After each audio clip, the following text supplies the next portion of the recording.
पानी इस पूरे यूनिवर्स में केवल इस धरती पर पाया जाने वाला एकमात्र ऐसा पदार्थ जिसका ना कोई रंग, ना आकार और ना ही कोई टेस्ट। सबसे सॉफ्ट, सबसे सरल, लेकिन अपने आप में अनेक रहस्यों को समेटे इस धरती के 71% हिस्से पर राज करने वाला पानी,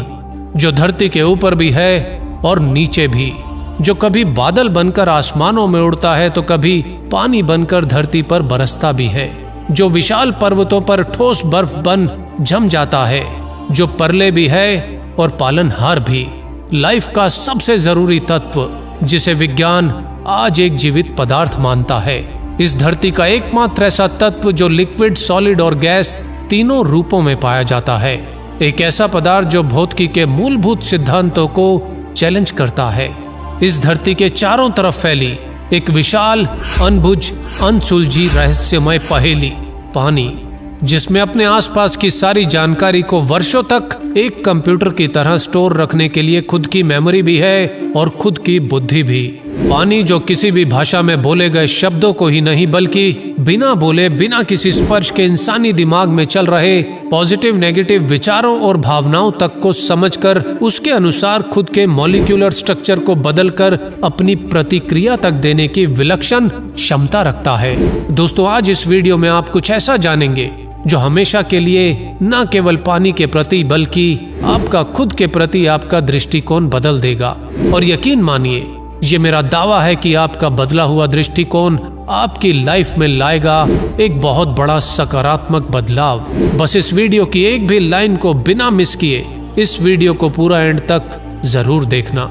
कैसे और कहां से आया ये पानी इस धरती पर? इसे कहीं से लाया गया या फिर ये पहले से ही इस धरती पर मौजूद था? ऐसे अनेक रहस्यों की खोज में विज्ञान कई दशकों से अनेक प्रयोग करता आ रहा है, लेकिन वर्षों की मेहनत से विज्ञान आज पानी के बारे में जो कुछ भी थोड़ा बहुत जानने का दावा करता है, वो इस पानी के अनसुलझे रहस्यों की विशालता के आगे केवल एक शुरुआत मात्र है। पिछले कुछ दशकों में आधुनिक टेक्नोलॉजी की मदद से किए गए हजारों प्रयोगों से ये बात सामने आई है कि पानी में अपनी खुद की मेमोरी और अपनी एक बुद्धि भी होती है। सुनने में आपको ये थोड़ा सा अजीब जरूर लगेगा कि पानी में खुद की बुद्धि, इम्पॉसिबल, लेकिन असंभव सी लगने वाली ये बात आज वैज्ञानिक रूप से साबित हो चुकी है। और मत भूलिए कि इंसानी ब्रेन में भी तो 80% पानी ही है। ब्रेन जिसका वजन 1300 से 1400 ग्राम होता है और विज्ञान इंसानी ब्रेन की क्षमताओं को सुपर कंप्यूटर से भी ज्यादा तेज मानता है। तो सोचिए, यदि 1300-1400 ग्राम का ब्रेन अपने आप में इतनी क्षमता रखता है तो फिर पूरी दुनिया में फैला 71% पानी अपने आप में कितना बड़ा सुपर कंप्यूटर हो सकता है। कई वैज्ञानिक प्रयोगों से ये बात स्पष्ट हो चुकी है कि पानी में भी इंसानी शरीर की तरह सेल्स होते हैं और खुद का सेलुलर स्ट्रक्चर होता है। और इस खास तरह के स्ट्रक्चर में मॉलिक्यूल्स आपस में ग्रुप्स में जुड़े होते हैं और इस एक ग्रुप को एक क्लस्टर कहा जाता है और ये क्लस्टर एक मेमोरी सेल की तरह काम करते हैं। पानी के हर मेमोरी सेल में 4,40,000 इंफॉर्मेशन पैनल होते हैं, जिनमें से हर सेल अपने आसपास के वातावरण से इंटरेक्ट करने में सक्षम होता है, जिसमें पानी अपने आसपास की सारी इंफॉर्मेशन सैकड़ों या शायद हजारों लाखों साल तक भी स्टोर रखने की क्षमता रखता है। आज विज्ञान हैरान है कि किसी एक पदार्थ में ऐसी अद्भुत क्षमताएं और सूक्ष्म एनर्जी कैसे हो सकती है। पिछले कुछ वर्षों में पानी पर किए गए अनुसंधानों के आधार पर आज पानी को एक लिक्विड कंप्यूटर भी कहा जा रहा है।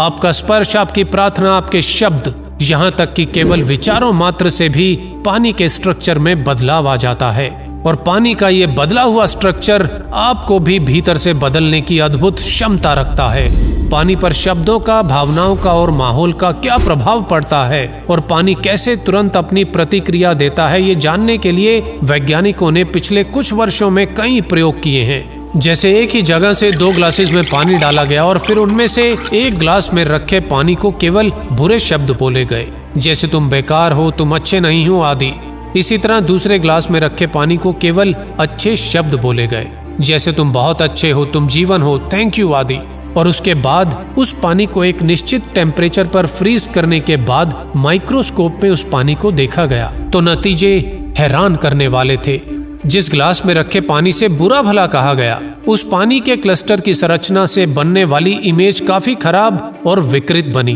और जिस ग्लास में रखे पानी से काफी अच्छे शब्द कहे गए, उसे थैंक यू कहा गया, उस पानी के क्लस्टर की संरचना काफी शानदार बनी। ऐसे ही एक एक्सपेरिमेंट के दौरान कुछ लोगों को पानी के सैंपल को केवल टच करने के लिए कहा गया, और फिर पानी के इन सैंपल्स को जब माइक्रोस्कोप में देखा गया तो पानी के क्लस्टर में हर इंसान के लिए एक अलग इमेज बनी। लेकिन वैज्ञानिकों को हैरानी तो तब हुई जब किसी दूसरी जगह से लाए गए पानी के सैंपल्स को इन्हीं सब लोगों को दोबारा से छूने के लिए कहा गया, और इस बार भी सैंपल को माइक्रोस्कोप में देखने पर हर छूने वाले इंसान के लिए पानी में बनने वाली इमेज वैसी ही थी जैसे पहले बनी थी। ऐसा कितनी बार कहीं के पानी के साथ भी दोहराने पर परिणाम एक जैसे ही रहे। हर जगह से लाए पानी के सैंपल ने एक निश्चित व्यक्ति के लिए एक निश्चित इमेज ही बनाई, और इसी तरह पानी के कुछ सैंपल्स के आगे कुछ ऐसे फेमस लोगों के केवल नाम लिए गए जो अब इस दुनिया में जीवित नहीं थे। और हैरानी की बात तो ये थी, यदि नाम किसी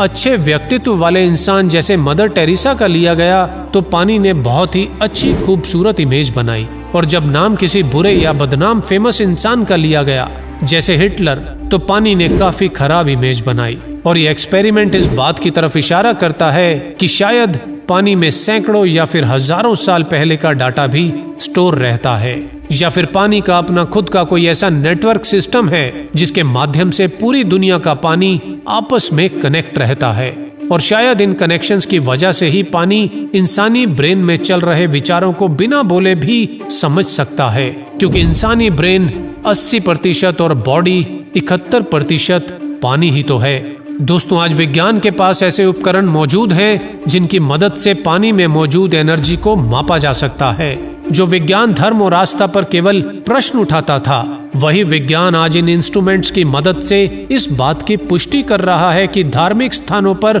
शुद्धिकरण या पीने के लिए दिए जाने वाले पानी में प्रार्थना और मंत्रों की ऊर्जा से कुछ विशेष प्रभावशाली गुण आ जाते हैं। एक एक्सपेरिमेंट के दौरान सुबह एक ही नल से 2 बॉटल्स में पानी भरा गया, और उनमें से एक बोतल को एक ऐसी चर्च में रख दिया गया जहां साल की सबसे विशेष प्रार्थना होने वाली थी, और जिस प्रार्थना में भाग लेने के लिए बहुत से लोग इकट्ठा होते थे, और वे सभी प्रार्थना के बाद उस चर्च में रखे होली वाटर में से कुछ पानी अपने साथ ले जाते थे जिसमें लोगों की विशेष आस्था थी। उस चर्च में प्रार्थना के तुरंत बाद वैज्ञानिक प्रयोग के लिए रखे गए नॉर्मल नल के पानी को लैब वापस लाया गया, जहां उस पानी को चेक करने पर यह पाया गया कि सिंपल पानी के क्रिस्टल्स एक डिफ्यूज बल्ब की तरह थे, जबकि जो पानी कुछ घंटों के लिए चर्च में रखा गया था उसके क्रिस्टल्स की आकृति बहुत ही सुंदर स्टार की आकृति बना रही थी, जिससे ये बात साबित हुई कि किसी भी पवित्र स्थान के पानी की संरचना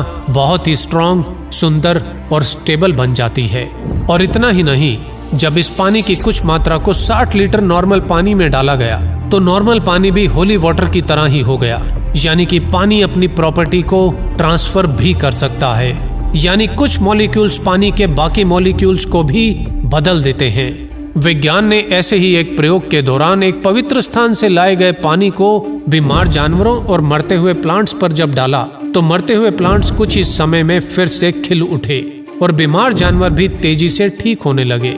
विज्ञान आज पानी के इन चमत्कारों के बारे में जानता तो है, लेकिन ये कैसे संभव होता है ये विज्ञान की समझ से बाहर है। लेकिन इतना जानने में भी विज्ञान को कई दशकों का समय लग गया। हमारे देश की सभ्यता, हमारी संस्कृति में हजारों साल पहले से ही भोजन और पानी को विशेष बर्तनों में रखने, परोसने और खाने से पहले उस भोजन, पानी और उस ईश्वर का धन्यवाद करना ये एक डेली लाइफ का हिस्सा हुआ करता था। आज आधुनिक दौर में जब तक विदेशी विज्ञान हमारे रीति रिवाजों पर अपनी प्रामाणिकता की मोहर नहीं लगा देता, तब तक उसे केवल एक अंधविश्वास का नाम दे दिया जाता है। धर्म या धार्मिक स्थल चाहे कोई भी हो, मंदिर, मस्जिद, गिरजा या गुरुद्वारा, सभी जगह बाहरी और आंतरिक शुद्धिकरण के लिए लोगों को सदियों से जल दिया जाता रहा है। यानी कि वर्षों पहले भी कुछ सभ्यताएं, हमारे पूर्वज आज के विज्ञान से कहीं अधिक विद्वान थे। आज भी पूरे विश्व में कई धर्म स्थानों पर पानी को प्रार्थना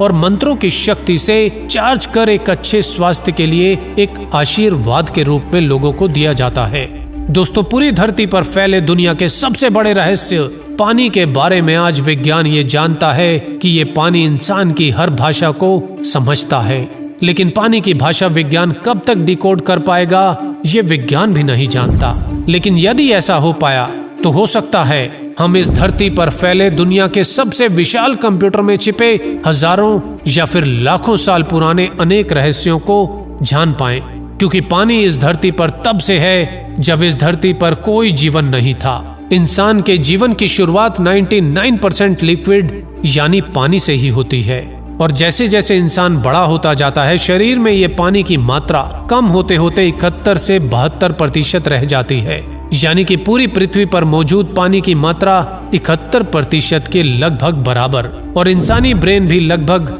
80% पानी ही है। आपके शब्द, आपकी भावनाएं और माहौल पानी को बदलते हैं, और ये बदला हुआ पानी आपको बदल सकता है। अब वो बदलाव सकारात्मक होगा या नकारात्मक, ये निर्भर करता है कि आप पानी के साथ कैसा रिश्ता बनाते हैं, आप पानी को कैसे हैंडल करते हैं। दूसरे शब्दों में, पानी में तैरने का मजा लेना है तो इसे हैंडल करना सीखना होगा, वरना ये आपको डुबो देगा। दोस्तों, पानी की विशालता को किसी एक छोटे से वीडियो में समेट पाना संभव नहीं है।